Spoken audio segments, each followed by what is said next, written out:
What's going on, people? What's going on?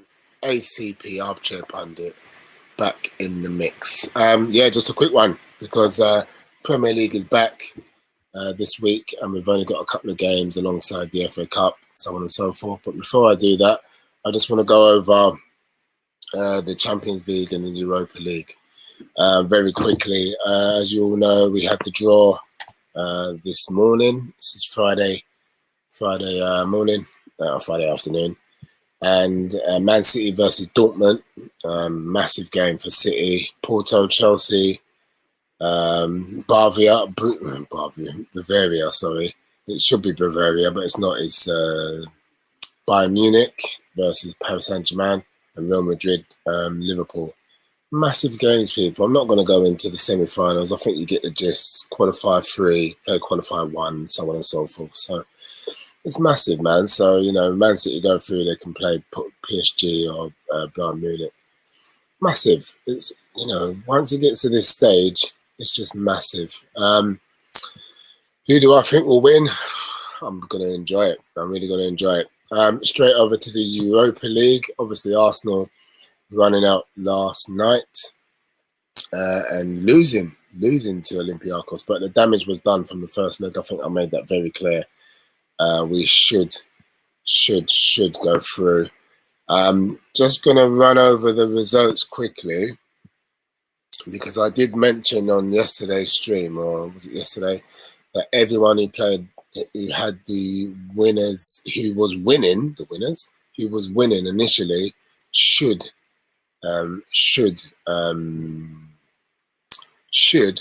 be able to qualify. So let's just run through the lyrics. Arsenal, Olympiacos. Arsenal lost 1-0, as I've mentioned, but we go through 3-2 on aggregate. Dynamo Zagreb 3, Tottenham Hotspurs 0. So Tottenham Hotspurs getting dumped out 3-2 on aggregate. Now, I did watch the end of that game, and there were players who didn't look like they were playing for the club, for the manager, for the teammates, nothing. So I'm not sure who got punched up in the changing room after the game, but I'm sure somebody definitely had fisticuffs, or there were definitely words within that. And my prediction in the second, Tottenham versus Aston Villa, will reflect that. We had Mode 2, Granada 1, but Granada doing the damage in the first leg. I thought they would. And they go through 3-2 in aggregate, similar to us. Shakhtar Donetsk 1, Roma 2. Again, the damage was done in the first leg. Roma winning 5-1 on aggregate. And AC Milan 0, Manchester United 1. I did say it would be a tough game. And so it proved. Man United winning 1-0 on the night, and that takes them through 2-1 on aggregate. Rangers 0, Slavia Prague 2, and again that was a 1-0 from the first leg, and Slavia Prague doing the business, man. So as much as they beat the Leicester and they beat Rangers out of English football. Villarreal 2, Dynamo Kiev 0. So Villarreal and Unai Emery winning 4-0 aggregate, and you know that guy loves this tournament.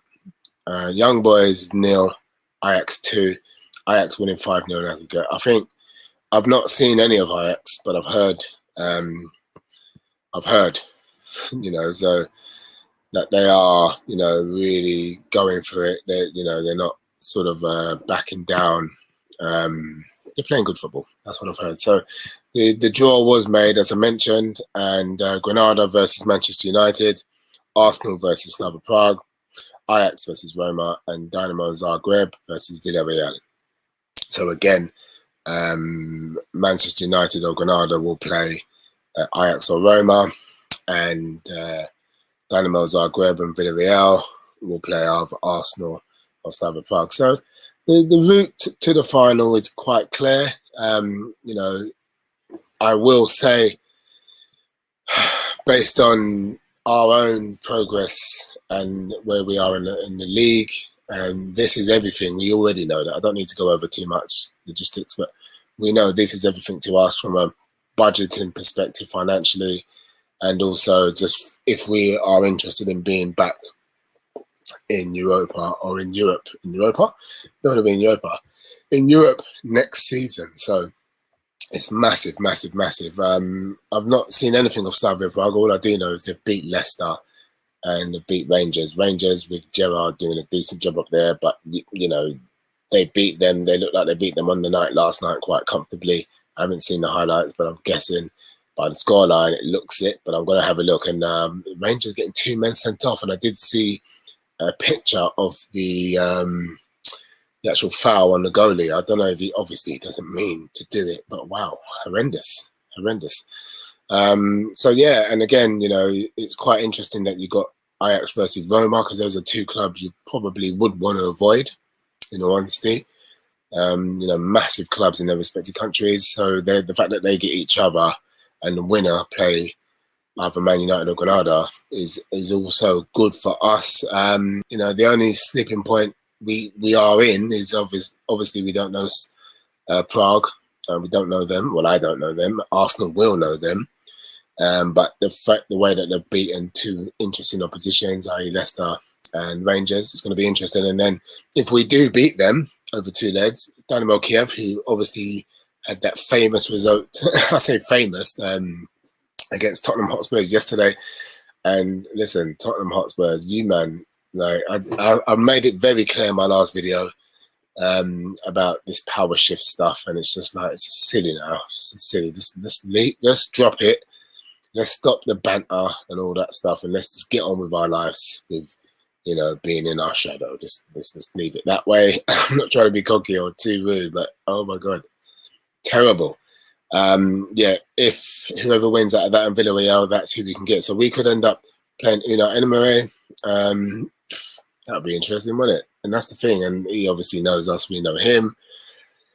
And Arteta, I'm sure Arteta would be loving that, and they both would be. I would like to think they, you know, it will be the ultimate test of the clash of the Arsenal managers. You know, he got sort of dragged out of Arsenal for various reasons. This season, has Arteta done any better than he did? However, Arteta has won a cup. So, you know, didn't win a cup, but he did drag us to the final. And unfortunately, we were unable to solidify that final, where Chelsea just wiped the floor with us all the way to, was it Baku? Missions. It's like going Mars. It's far. And Chelsea just battered us, and Unai Emery must remember that. So, you know, if we do get each other in the semis, wow, what an amazing spectacle. And so, yeah, so it's all lined up, people, that we could have Manchester United in the final. And that'll be interesting, isn't it? So let's see how that goes. Moving on swiftly to game week 29. Game week 29, wow. Now, because we've got the FA Cup also, we've got the FA Cup, so not much football is being played. Obviously, Arsenal Football Club are not in the FA Cup. And we've got one game today. It's Fulham versus Leeds. And, you know, listen, the last couple of games for Fulham, last 3 to 4 games for Fulham have just been downright tough. They've had a run-in and a half, and now they've got a team who want to play football. I'm confident in Scott Parker. He's a shrewd man. He knows what he wants by the looks of him, the way he talks. And but you can't rule out Bielsa or Leeds. You know, they've come into the Premier League. They're mid-table there and thereabouts. And, you know, it's very clear they don't look to be on their way down just yet. I can't see them getting relegated. However, there is still an opportunity for them to get sucked in. I'm going with Fulham 3-2. I think there will be goals. In this one. I think both teams know, both coming up last season. So both teams know each other, and they also know how important the staying in the Premier League is. So seeing Fulham the way I have over recent weeks, and obviously everybody knows Leeds, I think there'll be a lot of goals in it, and I can see a 3-2 win for Fulham. So Saturday's game, that game is tonight, by the way, Fulham versus Leeds, and that's the 8 o'clock kickoff tonight. So Saturday's game is Brighton versus Newcastle. Now you couldn't make this up, mate. This is right. Newcastle are 17th, Brighton are 16th, 28 and 29 points respectively, and 6-pointer, 10-pointer, 12-pointer, whatever you want to call it. It's as tight as they come. You know, obviously Newcastle have let in a lot more goals. It's just going to be tight. Newcastle have scored more goals though, but they've let in more. Actually, no, I'm saying that wrong. Would have pretty much scored pretty much the same goals. They've pretty much lost roughly around the same. Newcastle lost 3 more games. So they're pretty tight in there. Goal difference is 10 towards Brighton. Brighton got 7, Newcastle 17. And against, Newcastle have had 45. They've let in more goals, and Brighton have had 36. So they're pretty much in and around each other, which determines why they are both just outside the bottom 3, and Fulham really chasing them now. I've got Fulham to win. The simple one here is I've got 1-1 for Brighton and Newcastle, and I think 1-1 because I think it will be tight. I don't think it will be as expansive as the last game. I could be wrong, however. This is ACP, the armchair pundit. Who knows? But from my own small due diligence, I just believe it's going to be quite a tight affair. I don't think it will be as expansive and as fast moving as the Fulham Leeds game. I don't think so at all. So I've got 1-1 there. If there is a winner, I'm not going to call it. I'm just going to go with my 1-1. Sunday, moving on Sunday, Arsenal West Ham versus Arsenal at the London Stadium.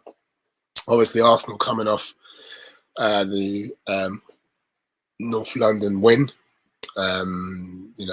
Obviously feeling very good with the draw at the Europa League. Obviously beating Olympiacos, losing on the night, but going through 3-1 or 3-2 on aggregate. I always thought the damage was done from the first leg. Obviously winning the North London derby was good. He had a massive exodus of he changed 6 players last night. So there's a lot of players who sat on the bench and watched. You could see the class when Odegaard and Partey came on. So, it's going to be a good game. Obviously, West Ham are 5th. That's in my top 6, bottom 6 analysis. West Ham are 5th. And they're not 5th, well off 4th. They're 5th, sort of 3 points off 4th. So for them, they'll be definitely keeping an eye on that. They've got goal difference of 10. They've scored, let in 32. But they've scored 42. So, they're playing well. They are playing very well. And, no one expected West Ham to be where they are. And I'm sure the manager would bit your hand off if you would have mentioned it. Arsenal, on the other hand, are lingering down in 10th, 41 points. 7 points off them. If we can beat them, we're 4 points. So, it's tight. It is tight in there. And have we got the ability to beat West Ham? Of course we have. Of course we have. Will we beat them? That remains to be seen. It depends what Arsenal turn up. What I guess the team he picks. Now he's got one mind in the Europa. However, we do have a 2-week international break in a second. So this is a game. It's a must win. It does help the league massively. Us being where we are in the Europa, which is good, and seeing the pathway to the final now, we understand exactly what we've got to do there. But I don't think we're allowed to just throw this away, because let's say the Europa doesn't go as well as we want it to, that could just spell out carnage.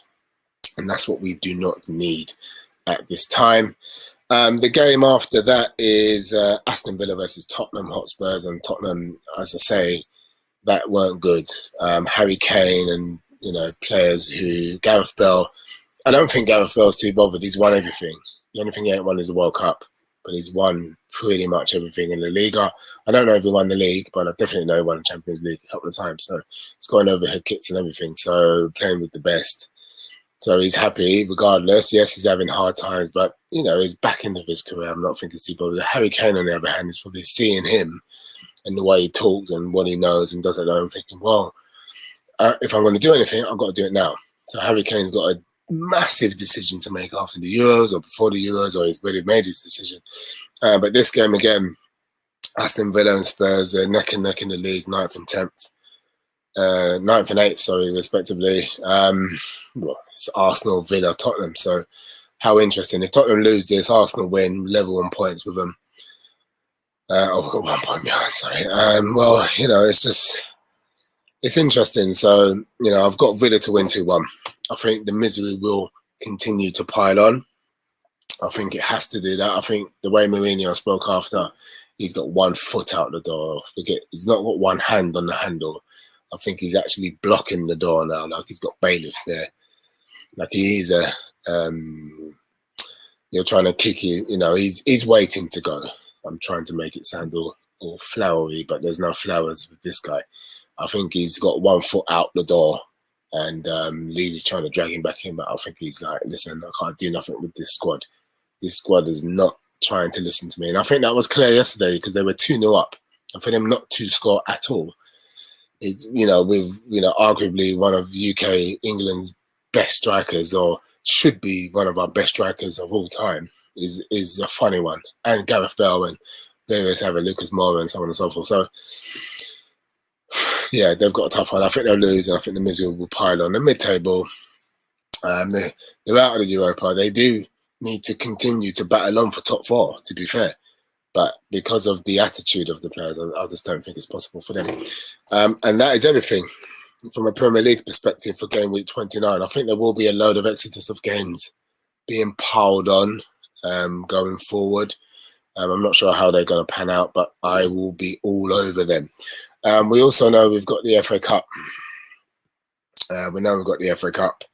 And on Saturday, we've got AFC Bournemouth versus Southampton. And we've got Everton versus Man City. I think it's Everton. It's Man City's to lose. I think Man City are going to win the whole thing. I don't see why not. They're just oozing. Sorry to say that, but they've got flourish all about them. Depending on injuries, we'll have to wait and see. But the way they're playing, I can't see why not. Bournemouth, Southampton. It's a massive derby. It's a cup game.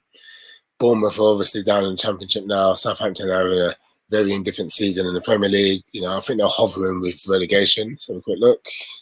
Yeah, they kind of are. So, this is a well-earned break for them, and both teams can really go out there. I'm just going to sit back and enjoy that one, because even the Everton game should be interesting because they have got some cracking players there as well. On the Sunday for the FA Cup, Chelsea versus Sheffield United. And again, same with Sheffield United. Sheffield United just need to have a break from the Premier League and just really prove and put some respect on their club's name. They're definitely getting relegated.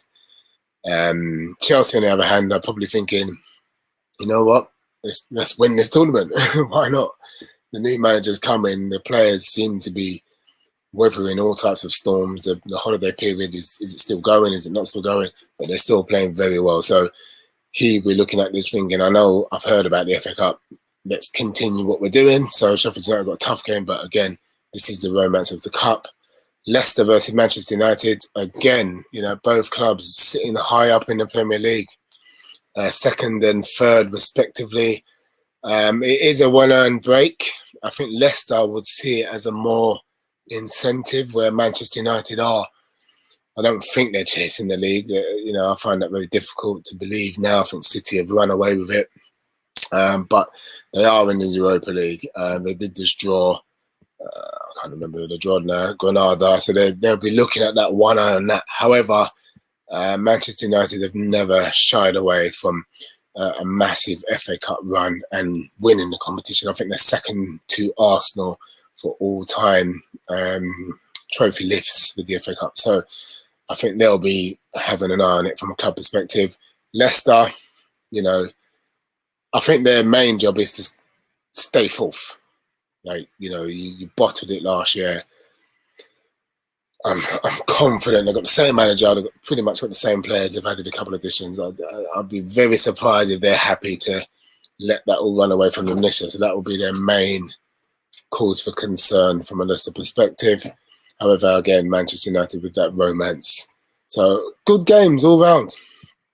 Good games all round, and I'll be looking forward to watching them all. Just want to highlight one small thing because I can just see it here, as I want to say it anyway. Celtic versus Rangers in Scottish Premiership. Why not? Always a big game, and that's on the Sunday as well. That's everything, people. That's everything. Game week 29. So I look forward to getting the results in. You heard what I said. Fulham Leeds. I've got Fulham to win 3-2.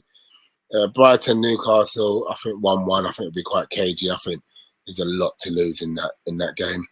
West Ham Arsenal. I think Arsenal will beat them. It might even be 3-2, 3-1. I'm confident Arsenal can beat them. We've got the 2-week break as well. And Aston Villa, Tottenham, I think the way I saw them end the game against Zagreb, I think that's why I'm going with an Aston Villa win. I think Aston Villa will want to put misery on Tottenham Hotspur, especially with the goalie, the old Arsenal goalie. That's everything, people. I hope you enjoyed the show. Like, subscribe, share, all that stuff. And I'm going to catch you on the other side. I might do a little watch-along with Match of the Day. A little live watch-along. I'll try and keep awake for it as well. Listen, enjoy the rest of your day, and I'll speak to you soon. Take care.